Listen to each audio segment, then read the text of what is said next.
The first sound Joshua Turner ever heard wasn't a lullaby. It was the crack of a whip splitting the dawn.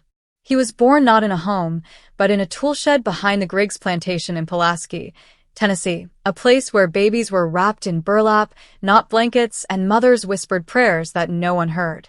His mother, Clara, pressed him to her chest and rocked him in the dark, whispering, "Don't cry, baby. They don't like noise. They don't like new mouths." From his first breath, silence was survival. Joshua's father, Benjamin, had already learned that lesson the hard way. Years before Joshua's birth, Benjamin dared to ask an overseer if the men could stop work early during fever season. The next morning, his tongue was nailed to the side of a barn. He lived, but never spoke again. So when Joshua was old enough to understand, silence was already in his blood. The plantation wasn't the biggest in Tennessee, but it was one of the cruelest. Elias Griggs, the owner, called his slaves his shadow people. Said they carried the weight of his sins so he could sleep at night. Every field, every stalk of cotton was watered with sweat, screams, and the kind of grief that never dries. By the age of 5, Joshua had already learned 3 things. First, white men don't blink when they hurt you. Second, crying only makes the pain last longer. And third, the only freedom you can find is in your own mind, and even that they try to burn. He picked cotton until his fingers split, hauled water until his arms trembled, slept on dirt that never cooled. But in the rare quiet of night, when the others whispered about Africa, about names and drums and places where people weren't born to be broken, Joshua listened. He didn't know what Africa was, but he knew what freedom felt like inside his chest. It began as a flicker, a spark he couldn't name. That spark turned to flame the day they killed his father. Benjamin had stolen nothing more than 2 handfuls of maize, just to keep Clara from fainting in the field. Griggs found out. He tied Benjamin to a new post made of iron so the sun would cook his skin while the whip did the rest. Joshua was 9 years old, standing barefoot in the dust, watching his mother beg until her jaw was broken by a boot. He didn't cry. He watched. He memorized. That night, Benjamin died in silence, and something inside Joshua was born in his place. A kind of fire that doesn't burn out. A rage too quiet for words. He buried his father with his bare hands behind the shed. No marker. No prayer. Just a boy, a mound of dirt, and the promise he whispered into the dark. One day they'll hear me. There were nights when the dogs howled without cause. No scent, no strangers, just a sound that clawed its way through the dark. Joshua used to wonder if they howled for the same reason he stared at the stars, to remember a life they'd never lived. One of the old field hands, Isaiah, once told him, "The dogs ain't loyal to the master. They just scared of being hungry." Then he'd laugh that dry, cracked laugh only broken men can manage. But even then, Joshua saw it. Fear wasn't loyalty. It was just another kind of chain. He was 10 when he began studying those dogs, how they moved, how they breathed, which ones hesitated before they bit. It was the same with people. He watched who laughed at a whipping, who turned away, who reached for a drink to forget. Observation became survival. But nothing he learned could prepare him for the night they came for his little brother. Caleb was barely 7. Small, thin, with eyes too big for his face. He laughed only when no one was around, a tiny spark of joy in a world that punished noise. One morning, Clara woke to find his mat empty, only a torn scrap of burlap and a rock scratched with one word: free. He'd tried to run. Joshua froze when he heard. The others just worked faster, pretending they hadn't seen the empty bed. No one dared speak. The air that day was thick, like the world itself was holding its breath. By dusk, the dogs began to howl again. Louder this time. Closer. Joshua didn't move when he saw the riders return, torches low, horses snorting. Behind them, dragged by a rope, was Caleb's small body. The handlers laughed. One kicked at the boy's leg and muttered, "Little rat didn't get far." His mother screamed until her voice cracked. The next day, they left the body in the yard, said it was a lesson. Joshua didn't cry. He just stared at his brother's face, torn and still, and felt something deeper than pain, something heavier, colder. That night, Isaiah found him sitting alone behind the woodpile, arms wrapped around his knees. "You feel it now, don't you?" the old man asked softly. Joshua didn't answer. "It's crawling inside you. Not fear. Not sadness. Something else." Joshua looked up, eyes hollow. "I won't run." Isaiah nodded once. "I know." Joshua's voice dropped lower, barely a whisper. "One day, they won't hear me coming either." From that night on, the boy who once stared at the stars was gone. In his place stood something quieter, sharper, a vessel made of silence and memory. He worked harder, spoke less, and watched more. The guards changed shifts. The keys hung on the same nail. The men who laughed the loudest drank the most. He stored every detail away, piece by piece, until the silence became his shield, and the rage beneath it his weapon. The blood had taught him pain. The silence was teaching him patience. The war ended with a whisper, not a victory cry. No parades, no trumpets, just words spreading across dusty roads. "You're free now." Joshua was 20 when those words reached Pulaski, Tennessee. He stood barefoot in the fields, sweat burning his eyes, watching Union soldiers pass by with flags too tattered to mean anything. The men in gray were gone, but the eyes that had owned him were still there, staring through him like nothing had changed. They said the chains were broken, but no one came to cut them. Elias Griggs didn't even bother announcing it. One day, he simply stopped calling them slaves. Started calling them laborers. Offered contracts full of promises, wages and credits, housing benefits. It all sounded like freedom, until you saw the fine print. Debts that never vanished, payments that never came, and signatures that meant servitude with a new name. Joshua refused to sign. He didn't need to read the papers to know what they meant. He'd learned to read men's faces instead, and Griggs' smile was the same one he wore before a whipping. That night, Griggs sent men to teach him respect. They found Joshua walking back from the creek with a bundle of firewood. 4 of them, 2 drunk, 1 with a badge, 1 carrying a rope. They didn't ask questions. They didn't need to. The first hit drove him to the ground. The second broke a rib. By the third, he wasn't fighting back anymore, just tasting blood and dirt, staring at the same soil that had once swallowed his father. They left him there, not dead, just broken enough to remember. It took weeks to heal. Weeks of moving slow, breathing shallow, working for scraps where no one asked names. But in that silence, something else grew, clarity. He saw what the war had really done. It didn't end slavery. It reshaped it. The cotton fields were still full. Only now the owners called it work. The overseers still cracked their whips. Only now they called it law. The Klan was born out of that lie. It started small, men in taverns, whispering about pride and God, about taking their land back. Veterans in white sheets calling themselves defenders. But by 1867, those whispers had turned into torches. Freedmen vanished overnight. Crosses burned outside cabins. Bodies swung from trees with badges pinned to their coats. Joshua watched it happen. He saw the same cruelty, just wearing a new uniform. And when a 16-year-old boy named Daniel, brave, loud, foolishly hopeful, tried to organize a defense and ended up in a dry well with his hands bound behind him, Joshua stopped pretending peace was coming. That night, he went to the same patch of dirt where his brother had died, knelt down, and whispered not to God, but to the bones buried beneath. "Give me patience," he said. "Give me eyes that don't close. Give me a mask they can't see through." And as the wind shifted through the fields, Joshua Turner rose, not as a freed man, but as a man preparing to hunt. Pulaski, Tennessee, 1867. The nights grew louder than the days. At first, it was only rumors. White men meeting in barns after dark. Talk of a brotherhood, a circle of knights. But Joshua knew what those words meant. They were the same old hate dressed in ritual and secrecy.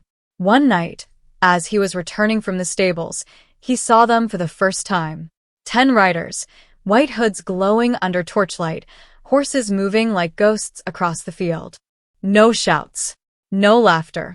Just the slow, rhythmic thud of hooves and the soft hiss of burning pitch.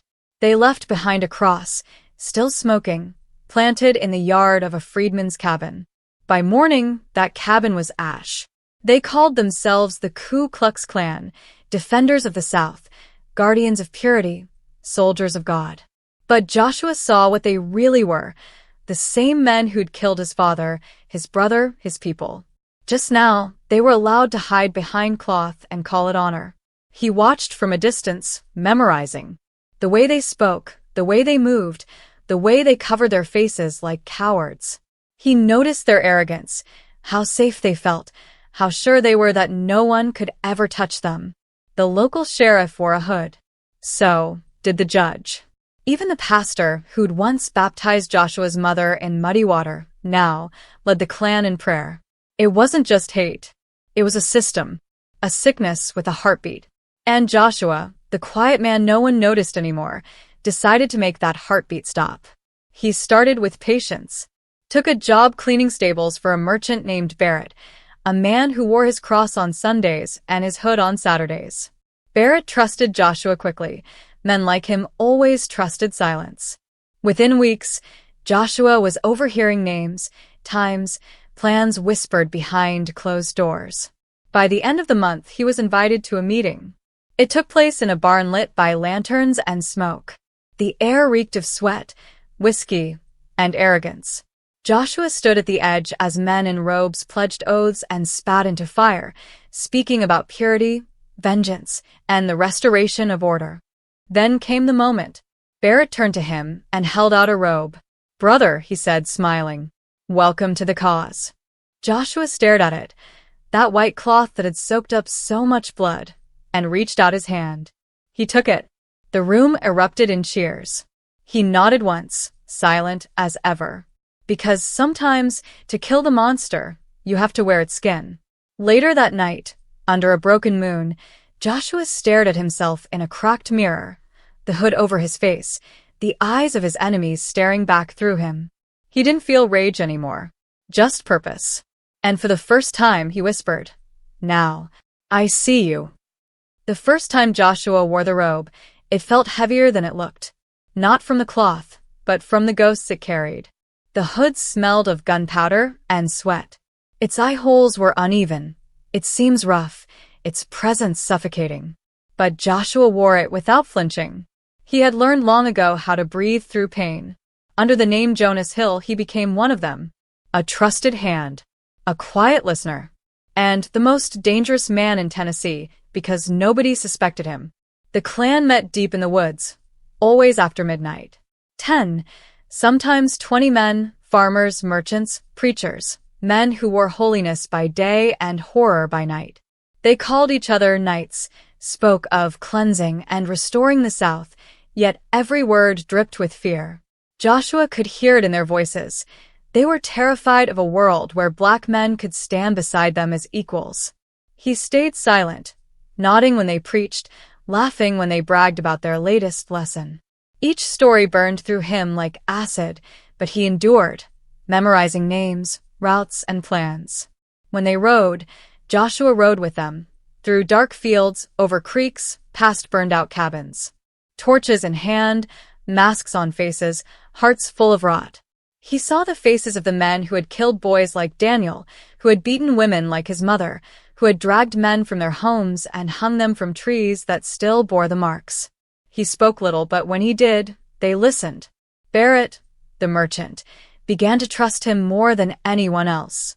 "You got the fire in you, Hill," he said once, slapping Joshua's shoulder. "The kind we need." Joshua nodded. He had the fire, they just didn't know who was meant to burn. At night, he returned to a small shack on the edge of the woods. There, in a circle of stones, he kept 3 things: a scrap of his father's shirt, a lock of his mother's hair, and a piece of the rope that had bound his brother. They were his altar, his reminders. One night, under the flicker of a dying candle, Joshua knelt before that altar and spoke to the silence. "I'm not asking," he whispered. "I'm offering."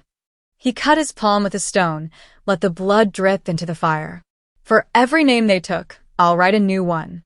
For every child they silenced, I'll make them hear. The fire hissed, and the wind rose, almost answering. From then on, Joshua didn't just infiltrate, he hunted. Every handshake was a clue. Every word a weapon.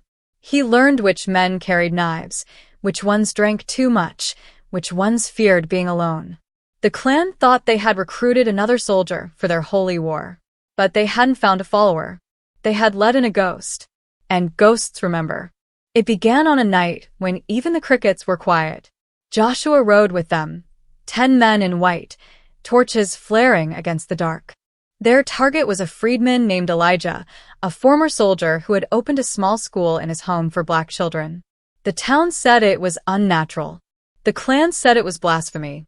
And Barrett, their leader, said it was time to make an example. Joshua said nothing. He just followed. The group broke windows first, then tossed torches through them. The house erupted in flame. Children screamed as they ran barefoot into the night. Elijah fought back, swinging an axe handle, shouting for the children to flee. He struck one of the Klansmen hard enough to make him fall. Then they grabbed him. Joshua stood still, hidden behind his hood, while the man's screams filled the night. He felt his fingers tremble inside his gloves, not from fear, but from restraint. When Barrett ordered him to help lift the wounded Klansman back onto his horse, Joshua obeyed. "You've got ice in your veins," Barrett said approvingly. "That's what makes you useful." Joshua nodded once. "Elijah's got fire," he muttered, low enough for the others to hear. "Should have snuffed it sooner." They laughed, called him a true believer. But that night, back in his shack, Joshua carved a single word into the inside of his belt: Elijah. Not because Elijah had died, but because he hadn't. Because he had fought back. That was the spark Joshua needed. A week later, one of the men from that night, a brute named Barrow, the one who'd beaten Elijah until his own hands bled, didn't come home. No one noticed at first, until his horse returned alone, reins dangling, hooves splattered with mud. By morning, the whispers began. They found Barrow hanging from a tree in the woods, spine broken, hands bound behind his back with rope soaked in oil. Carved into the bark beside him were 2 letters, CT. Caleb Turner. The Klan panicked. Barrett tried to steady them. "One man dead don't make a war," he said. But Joshua saw it, that flicker of fear behind his eyes. Doubt had entered the room. And doubt spreads like rot. Within a month, another Klansman vanished. Deputy Rafford Stills, a man with a limp and a cruel smile. He'd once laughed about a boy named Daniel, the one they'd thrown into a well. Now his laughter was gone. They found him in an alley, a badge shoved into his mouth, the same letters, CT, carved into the wall beside him. 2 dead in 2 months. No witnesses. No sound. Just silence. And those letters that haunted every man in white. Joshua had delivered his first message. He wasn't hunting them for revenge anymore. He was balancing the scales. And the ghost they had created was now very much alive. The town's fear had grown so thick you could taste it. 2 Klansmen dead, no sound, no witnesses, only the echo of initials carved like scripture into wood. And still, the white robes gathered. Fear made them cling tighter to their lies. At the center of those lies stood Reverend Thaddeus Crane, the pastor of First Light Baptist Church. By day, he preached salvation. By night, he preached purity. Joshua remembered him from the plantation days, a tall man with a voice like thunder and a smile sharp enough to cut. When Joshua's father was dying from the sun and the whip, it was Crane who knelt beside him, whispering, "The Lord chastises those he loves." Then he'd handed Benjamin back to the same overseer who'd beaten him. Now Crane wore a collar and called himself a shepherd. But Joshua had seen his flock, men in hoods, burning crosses instead of candles. If Barrett was the Klan's mouth, Crane was its soul. To destroy the Klan, Joshua had to burn that soul out of the body. He started with patience, attended the sermons, sat in the back pew, eyes down, watched how Crane moved, when he paused, how he turned scripture into venom. The man spoke of light and love, yet his words dripped like oil, slick, poisonous, ready to ignite. After service, Joshua approached him, pretending to be humble. "Powerful words, Reverend," he said softly. Crane smiled. "You have a servant's spirit. What's your name?" "Jonas Hill." Joshua lied again. "Good man," Crane replied. "The Lord needs soldiers like you." Joshua nodded. "He already has one." He volunteered to help clean the church during the week. Moved pews, scrubbed floors, carried crates of hymn books, all while memorizing the building's back halls and hidden locks. He noticed how often Crane disappeared into the cellar after service, sometimes alone, sometimes with men who left through the side door instead of the front. One Thursday evening, Crane asked for help carrying boxes down those same stairs. The cellar smelled of old paper and gun oil. As they reached the bottom, Crane spoke without turning. "I know who you are." Joshua froze. Crane turned slowly, eyes gleaming in the lamplight. "You think I don't recognize vengeance when it walks upright? You've taken lives. But God will not." Joshua stepped forward, calm, blade in hand. "This ain't about God." Crane lifted a trembling hand. "You'll become what you hate." Joshua's voice was steady. "No." "I became what you made." He pulled from his coat a small notebook, the Reverend's own handwriting, copied page by page. Lists of names, meeting places, burnings he'd blessed. Joshua had gathered it for weeks. "When they find you," he said, "they'll know who you really served." Crane lunged. Joshua struck once, silent, swift, final. At dawn, the church bell rang for prayer, but the preacher never came. Later, they found him in the well behind the rectory, hands folded in mock prayer, a page from the Bible nailed to a tree beside him. It read, "Wolves wear collars." The town wept, the Klan trembled, and Joshua Turner crossed another name from his list.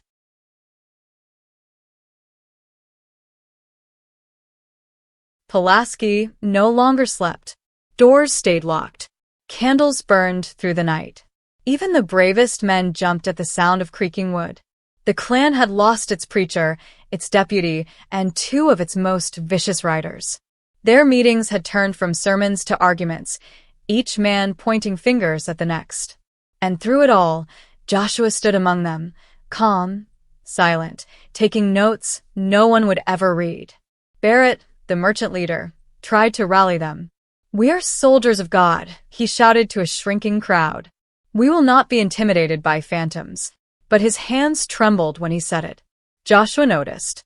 Fear had found its way inside the hood. The town whispered of a ghost, a black spirit born of fire and vengeance, a man who moved like smoke and struck without sound.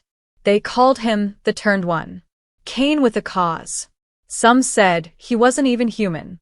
But Joshua didn't need their myths. The truth was enough. He wasn't a ghost. He was memory wearing a mask. The next name on his list was Jonas Maddox, a merchant who sold kerosene to the Klan and maps to their riders. He had never killed anyone himself. That's what he told himself, anyway, but his hands were just as bloody. Every drop of oil he sold fed the flames that devoured schools, churches, homes. Killing him wouldn't just send a message. It would starve the fire. Joshua waited. Watched. Maddox moved like a man who thought he'd bought safety. Guards at his door, pistol on his hip, God in his mouth. But greed makes men lazy. Joshua noticed his habits. Same meal, same walk home, same stop to light his pipe behind the general store.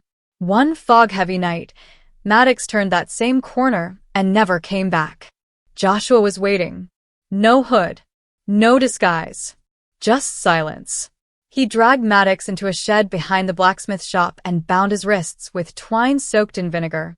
"I never hurt nobody," Maddox begged. "I only sold what was asked." Joshua leaned close. "You built the fire." When morning came, the townspeople found ash where Maddox's store had been and burned into the doorway, 2 letters and a phrase, BC, blood calls. That same morning, half the Klan didn't show up to the meeting. Some fled town. Others buried their robes, swearing they were never part of it. But it was too late. Isaiah, the old field hand who'd once warned Joshua that dogs remember freedom, came to see him again. This time he brought others, men and women who'd lost sons, daughters, husbands. They sat in silence around Joshua's fire. How many left? Isaiah finally asked. Joshua's answer was quiet but certain. 4. No one spoke after that. No one needed to. The war that had started with whips and chains was being rewritten in fire. And for the first time in Pulaski's history, it wasn't black men who feared the dark, it was those who created it. Winter came late that year, as if the sky itself was waiting for something to end. The air hung heavy, thick with ash and silence. By now, the town no longer spoke the word Klan aloud. They called it the Brotherhood, the Cause, or simply the Thing. Because saying its name meant admitting it still existed, and admitting that meant living in fear. 5 men were gone, each death a sermon written in silence. And the remaining 2 names on Joshua's list were the hardest. The first was Silas Drummond, a former Confederate officer turned prison contractor. He didn't wear the robe. He paid for others to wear it for him. His labor camp on the county line was a new kind of slavery built from law instead of chains. He called it justice. But everyone knew what it was, a graveyard that produced cotton instead of peace. Joshua remembered the place. His uncle had been sent there once for loitering. They returned his body in pieces, claiming it was an accident with machinery. Joshua had never forgotten that lie. He walked the 10 miles to the camp alone, through snow and smoke, coat drawn tight, hood left behind. Inside the gates, guards shouted orders, too busy beating half-starved men to notice him slip through. He found Drummond in his office, sipping brandy beside a pot-belly stove. Joshua didn't speak. He moved like a shadow. Drummond reached for his pistol, too slow. The fight was quick, brutal, silent. A chair cracked, glass shattered, and when it ended, Drummond was gasping on the floor. Joshua dragged him outside, into the yard where dozens of prisoners stared through the frost. He lifted the iron collar that Drummond used on them, cold and rusted, and forced it around his neck. "You remember this," Joshua said, voice steady. "You remember him." He held up the torch. The flames danced in Drummond's eyes. Then the collar glowed red. When it was over, Joshua threw open the gates. "Go," he told the prisoners. "You're free." No one moved at first. Freedom had fooled them before. But then, one by one, they stepped out into the snow, silent, slow, as if walking in a dream. Behind them, the camp burned, not as vengeance, but as burial. Now only one name remained. And it wasn't white. His name was Morris, a house servant from Joshua's old plantation. Years ago, he had told the overseer about Caleb's escape, Joshua's little brother. Said it was to protect the boy. But everyone knew the truth. He was promised his own child would be spared if he gave Caleb up. They took both anyway. Joshua found him in the ruins of a burned chapel. Bent, scarred, half-blind. "You come to finish it?" Morris rasped. Joshua stared at him, saw the ruin, the regret. "You already did," he said quietly, and dropped his knife to the floor. Some ghosts weren't worth killing. Some had been dying for years. As Joshua walked away, the wind carried the smell of smoke and snow, and for the first time in years, he felt the weight of his vengeance lifting. 7 names. 1 left to write. His own. By the time spring crept back over Tennessee, Pulaski had gone quiet. Not peaceful, just hollow. The white robes were gone from clotheslines. The horses no longer rode at midnight. The torches that once burned in the fields had turned to ash. But the fear remained. Only now, it lived in the hearts of those who used to wear the hoods. 5 Klan leaders dead. 1 vanished without a trace. And every man who survived carried the same nightmare, a shadow behind the mask, a name whispered by the wind. Joshua Turner. He didn't disappear into legend overnight. He walked away, into the same woods where his father was buried, where his brother's blood had soaked the roots. There, beneath the trees, he dug up the small bundle he'd buried years before, the scrap of his father's shirt, his mother's braid, the rope that once held Caleb. He washed the cloth, wrapped the hair, and placed them side by side on the earth. Then, with slow hands, he built 7 small stone markers. 7 lives taken. 7 debts paid. And one more, his own. He carved his name into the final stone and sat before it until the sky began to pale. Isaiah found him there days later. The fire had burned out, but the ground was still warm. Joshua was gone, leaving behind only his knife and the faint outline of footprints leading toward the hills. Some said he fled north. Others claimed he joined a Union regiment under a false name. But the old folks said different. They said he never left. They said he became part of the land, the whisper in the pines, the wind that howled through the cotton fields, the shadow that followed men who spoke the old hate too loud. Years passed. The Klan tried to rise again, but never in Pulaski. Too many memories. Too many ghosts. Isaiah grew old, and when his voice began to fail, he gathered the townspeople outside the burned remains of the old church. He read aloud the names Joshua had written: Barrett, Crane, Drummond, and the others. He didn't speak their crimes. He didn't need to. Everyone already knew. Then he spoke Joshua's name last, not with mourning, but with pride. Joshua Turner, he said, wasn't a killer. He was a reckoning. A boy in the crowd, no older than Caleb had been, asked what the pile of stones on the hill was. Isaiah smiled faintly. It's not a grave, child. It's a promise. That night, the boy walked to that hill alone, knelt beside the stones, and whispered the name again. The wind caught it, carried it through the trees, over the ashes, into the town that once called him monster. Joshua Turner. Not saint. Not sinner. Just a man who refused to die quietly. And in that refusal, he made the world remember.